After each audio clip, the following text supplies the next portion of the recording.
beautiful people, and thank you so much for joining me this week. For this week's pose, we'll be going through the Manta Ray Pose.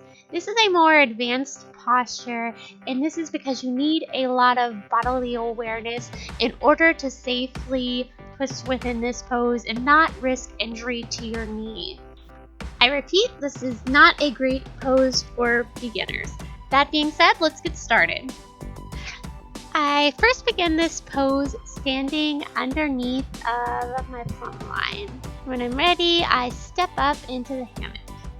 So the way I like to think of getting prepared for this pose is standing in a tree pose. And this helps me think about where my leg and my foot needs to be. So after I bring my right foot up, I wrap it around the fabric.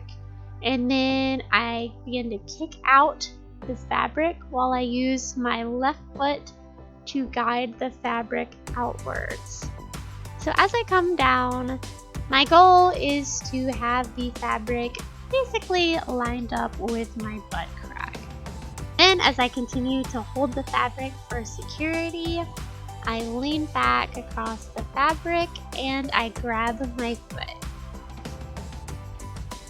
Now I'll do a demonstration from the other side.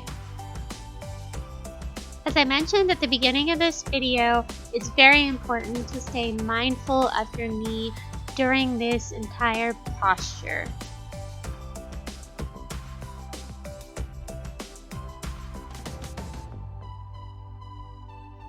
Voila, and now we have a beautiful Manta Ray pose. Thank you so much for watching this video. If you found it helpful, please like and subscribe to my channel. I have a new aerial demo every other week.